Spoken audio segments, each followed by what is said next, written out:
जय जगन्नाथ दर्शक बंधु आज पाणीपाग सूचना को आपण को स्वागत। आहरी 2 दिन जाए शीतलहरी जारी रहिबो। आहरी 2 दिन असह्य शीत अनुभूत हेबो। ओडिशा रे केतेक स्थान रे तुषारपात हेबो एवं बरफ पड़िया भली स्थिति हेबो। कंधमाल जिले में हाड़भंगा शीत सह बरफ पड़ी आगक मध्य तुषारपात सह एही भली स्थिति होई पारे। प्रबल शीतलहरी को नहीं 9 जिला को येलो वार्निंग जारी कराई। से 9 जिला होची सुंदरगढ़, झारसुगुड़ा, अनुगुल, ढेंकानाल, केन्द्रापड़ा, कलाहांडी, कंधमाल, खोर्धा, जयसिंहपुर यही 9 जिले में अति भीषण ठंडा बा असह्य ठंडा अनुभूत हेबो। ओडिशा रे आहरी 2 दिन जाए शीतलहरी जारी रहिबो। ओडिशार सिमुलीगुड़ा रे 3 डिग्री खसिला पारद। 10 डिग्री तले ओडिशार 16 सहर रही। झारसुगुड़ा रे अति प्रबल ठंडा शीतरे थरुची सारा ओडिशा। उत्तर पश्चिम दिगरू प्रवाहित होता ठंडा शुष्क वायु प्रभाव में शीतलहरी जारी रही बेले 13 तारीख जाए प्रबल शीत लगी रही बोली आंचलिक पाणीपाग विज्ञान केन्द्र पक्षर पूर्वानुमान कराई। गत 24 घंटे राज्य में पारद 3 डिग्री छुईवा सह 16 सहर राति तापमात्रा 10 डिग्री किंबा ताठारू कम रेकर्ड कराई। राज्यर सर्वनिम्न तापमात्रा सिमुलीगुड़ा ठारे रेकर्ड होईछि। एठारे पारद 3.5 डिग्री छुईथिबा बेले जी उदयगिरी 4 डिग्री, फुलबाणी में 5.2 डिग्री, चिपलिमारे 6.1 डिग्री, राउरकेला 6.6 डिग्री, दारिंगबाड़ी में 7 डिग्री, भवानीपाटना में 8 डिग्री, किराई में 8.1 डिग्री, नवरंगपुर में 8.6 डिग्री, कोरापुट और बलांगीर में 9.3 डिग्री, केन्दुझर एवं सुंदरगढ़ में 9.6 डिग्री एवं सोनपुर रे 10 डिग्री तापमात्रा रेकर्ड होईछि। सेहीपरि झारसुगुड़ा ठारे अत्यधिक ठंडा अनुभूत होइतिबा विभाग पक्षर सूचना दियाछि। एठारे सर्वनिम्न तापमात्रा 6.8 डिग्री रहितिबा बेले स्वाभाविक तापमात्रा ठारू -6.8 डिग्री कम रहितिला।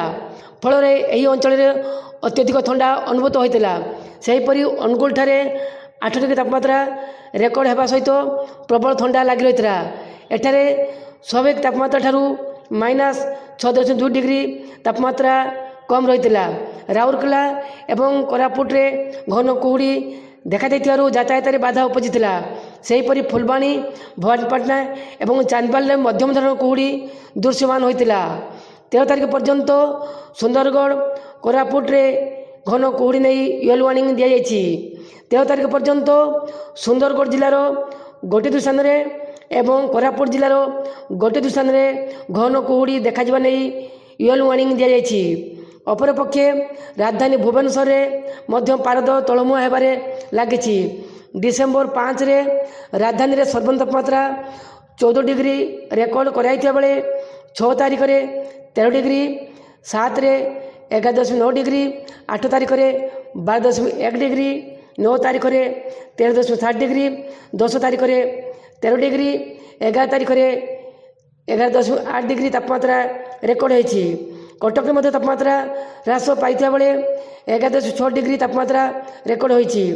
अपरपक्षे आगामी 2 दिन पर सुंदरगढ़, कंधमाल, कोरापुट, भद्रक एवं कलाहांडी जिले में कुहुड़ी देखा देवा नहीं पाणीपाग विभाग पक्षर पूर्वानुमान कराई।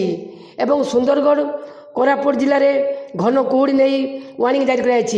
सेहीपरि आगामी 24 घंटा मध्य सुंदरगढ़, झारसुगुड़ा, अनुगुल, ढेंकानाल, केन्द्रापड़ा, कलाहांडी, कंधमाल, खोर्धा, जयसिंहपुर जिले में शीतलहरी नहीं येलो वार्निंग दिया जाइछि। एही 9 जिले में अति भीषण ठंडा अनुभूत हेबो।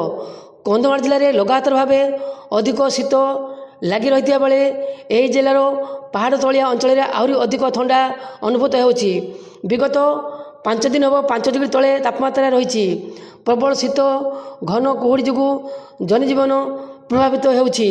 विशेषकर घन कुहुड़ी जो कलिंगा घाटी सह समस्त जातीय एवं राज्य राजपथ में जानवाहन चलाचल असुविधा होछि। प्रबल शीत जाड़ जो घर बाहर कष्टकर हो पड़ी।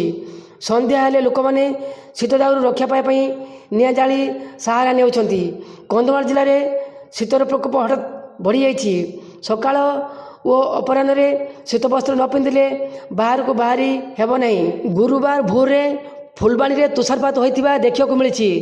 सहर ठारू अल्प दूर सारतागुड़ा ग्रामर अधिकांश स्थान में तुषारपात होइतिला।